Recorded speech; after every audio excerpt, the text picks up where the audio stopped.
वहाँ पे वॉर खत्म होने के तो चांसेस मेरे को कुछ भी दिख नहीं रहे हैं फिलहाल। मैं भी और भी चीज़ें मैंने आर्टिकल्स वगैरह पढ़े और चीज़ों से भी, बट रात में मतलब बेसिकली ऐसा हो गया है कि अब रात में नींद आनी तो बंद हो गई है। हमें यहाँ पे कोई सुन नहीं रहा है। हमें 5 महीने हो गए हैं। हम यही मांगना चाहते हैं कि एटलीस्ट गवर्नमेंट की तरफ से कोई ऑफिशियल आकर हमें ये सांत्वना दें कि हाँ, हम कुछ कर रहे हैं। लेकिन वही है, बाकी रिश्तेदारों से भी हमें मतलब फेस करना पड़ रहा है। इससे ज़्यादा मैं नहीं बोल पाऊँगी। मोदी सरकार से बस यही कहती हूँ, अपने भारत के बच्चे वापस लो। It's been more than 4 months since Indian students in war-torn Ukraine were evacuated by the Indian government, but their futures still look very bleak. Medical students have been protesting for 3 days at Ramlila Maidan, demanding accommodation in India, that is admission to Indian universities, in order to continue their studies that were interrupted by the Russian invasion that happened in February. Now, students from more than 20 Indian states have gathered to voice their concerns. They've spent the last 5 months dealing with intense anxiety, depression, and the stress of not having a secure future. And it is not only them, but their parents have also gathered in a show of solidarity.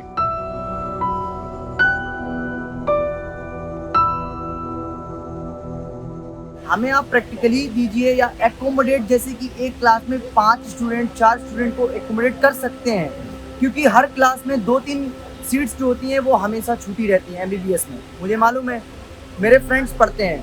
तो Indian government कर सकती है, कुछ भी कर सकती है। Please हमको कॉलेज या जो भी प्रैक्टिकली क्लासेस के लिए हमको अलाउ करें, हमारे फ्यूचर को बचाए। अगर एनएमसी चाहे 2 दिन में बना सकती है, पूरी प्रोसेस 2 दिन में ख़त्म कर सकती है, लेकिन चाहेगा तभी होगा, अगर नहीं चाहेगा तो कुछ नहीं हो सकता। Egypt, Ghana, Nigeria and Pakistan, और वो इतने छोटे छोटे कंट्री होते हुए भी वो अपने सारे बच्चों को वहाँ अपने कंट्री में ही एकोमोडेट कर दिया है। तो हम इतने बड़े कंट्री में रहते हैं, हमारा इतना बड़ा इंफ्रास्ट्रक्चर है, इतना ज़्यादा मेडिकल कॉलेज है, तो हमारा कंट्री में एकोमोडेशन हमारा क्यों नहीं हो सकता? See, we are only 12,000 to 14,000 students, okay, and there are 606 medical colleges, government colleges in India. So per college there will be like 15 to 20 students, and per year it will be 5 to 6 students. Okay, 2 to 3 students. So you need not to change the infrastructure, or you need not to add any extra teachers to any college. Okay. Ukraine से आए। So it's been very depressing. Like we are getting sudden anxiety attacks also. Like sitting, we are just crying, thinking. Like subconsciously this thought is there that what will be our future, how we will survive, what we will do in our future. But जो main problem आ रही है हमारी वो ये आ रही है कि India बिल्कुल शांत है। जो गवर्नमेंट है, वो मीडिया है, वो बिल्कुल शांत है, वो रिस्पॉन्स नहीं कर रही है। वहाँ पे एक वार चल रहा तो वो इंडिया को दिखाई दे गया, लेकिन यहाँ पे इंटरनली वार चल रहा है। बच्चे, पेरेंट्स डेली मतलब लड़ रहे हैं यहाँ पे इंडिया के लिए, ये किसी को नहीं दिखाई दे रहा। Our relatives, our friends, he has told that why are you going went there in Ukraine? क्यों गए थे वहाँ जाके? तुम्हें जाना ही नहीं था, जो है तुमने पैसे बर्बाद कर लिए। तो ऐसे टोंट आते हैं, तो बहुत बुरा लगता है कि हमने अपने लाइफ के बहुत सारे समय इस एमबीबीएस के लिए मैंने लगाया, और इतने सारे पैसे हमारे फादर ने जो है ज़मीन बेच के जो है पैसे लगाए थे। तो वो इन सब चीज़ करने के बावजूद जब हमारी ऐसी स्थिति हो गई, हमारी भविष्य की अंधकार में लग रहा है, तो अभी इसलिए हम सरकार से मांगना चाहते हैं, यहाँ बैठे हैं रामलीला मैदान में, कि सरकार हम लोगों को यहाँ एकोमोडेट करे। मेरे फ्रेंड्स और मैं खुद भी डिप्रेशन में, लाइक बहुत सारे फ्रेंड्स मेरे, और इवन कुछ टाइम से सब बीमार भी हो चुके हैं। लाइक सब लोग घर पे रहते हुए फ्रस्ट्रेटेड हो चुके हैं। फैमिली से जस्ट एक चीज़ आ रही है कि क्या होगा तुम्हारे फ्यूचर का। सब जगह से जब भी हम बाहर निकलते हैं तो सब हमसे ये क्वेश्चन करते हैं, लाइक अब क्या करने वाले हैं, अब नेक्स्ट क्या है। 3 साल तो वेस्ट हो गए, like I have completed my 3rd year, so अब सब मुझसे बोलते हैं 3 साल वेस्ट कर लिए, अब क्या करने वाले। हम लोग कहीं बाहर जा नहीं सकते, और इंडिया में हम एकोमोडेट नहीं करें। 5 महीने हो गए, 5 महीने से वेट करते हुए सारी जगह पे हम प्रोटेस्ट कर चुके हैं, पर अभी तक हमें गवर्नमेंट बस बोलती है आपके लिए कुछ कर रहे हैं, पर कर क्या रहे हैं हमें नहीं दिख रहा कुछ भी। बट रात में मतलब बेसिकली ऐसा हो गया है कि अब रात में नींद आनी तो बंद हो गई है। दिन में तो कुछ है ही नहीं, रात में नींद आनी बंद हो गई है। एनजाइटी से बहुत चीज़ें डिप्रेशन में जाते जा रहे हैं स्टूडेंट सारे।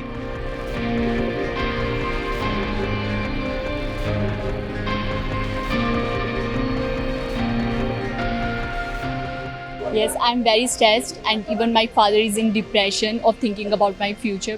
इसके लिए ऐसा है जी, एक तो जैसे पैसे का तो इशू है ही। पैसे के इशू को लेकर तो इंडिया से यूक्रेन गए थे, क्योंकि यहाँ सीटें कम हैं। तो प्राइवेट मेडिकल कॉलेज में बच्ची का एडमिशन हो रहा था, तो उसके लिए 16 लाख सालाना फीस पड़ती है, जो हमारी आउट ऑफ पॉकेट है।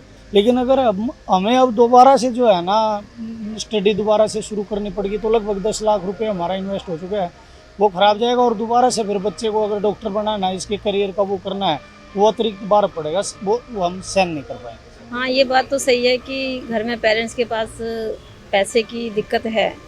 जो मेरे हस्बैंड का बिजनेस था कोरोना काल में, वो बिल्कुल ख़त्म है। लेकिन वही है, बाकी रिश्तेदारों से भी हमें मतलब फेस करना पड़ रहा है। इससे ज़्यादा मैं नहीं बोल पाऊँगी। मोदी सरकार से बस यही कहती हूँ, अपने भारत के बच्चे वापस लो।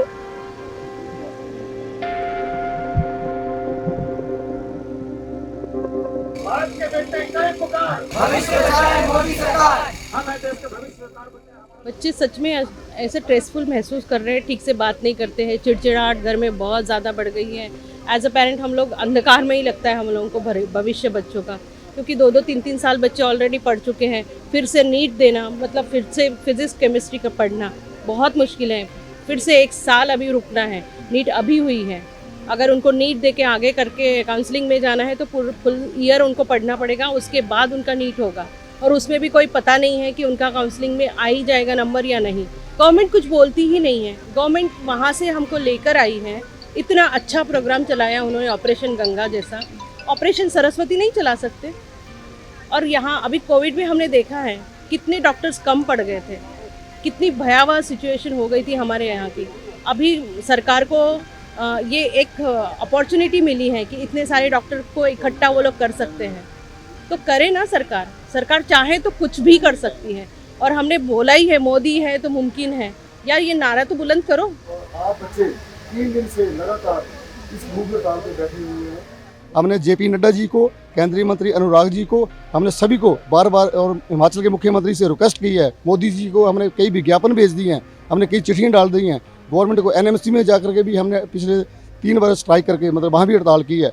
हमने अपनी ज़मीन को भी बेच दिया है और हमने लोन भी लेके रखा हुआ है। लेकिन अभी हमारे बच्चे जो हैं ऐसी परिस्थिति में पोजीशन में हैं कि हमें नहीं पता लगता कि बच्चे अपने स्ट्रेस हो करके अभी क्या कर लेंगे। 16,000 जो बच्चे हैं मान के चलो वहाँ से आए हुए हैं, तो बच्चे हमारे ही हैं। वो जैसे हमारे बच्चे के साथ फीलिंग हो रही है, वैसे बच्चे पेरेंट्स भी और बच्चे फीलिंग करते हैं। बड़ी दुख की बात है जी। हम गवर्नमेंट से सिर्फ यही चाहते हैं कि हमें सिर्फ नौकरी नहीं चाहिए, हमें सिर्फ एजुकेशन चाहिए।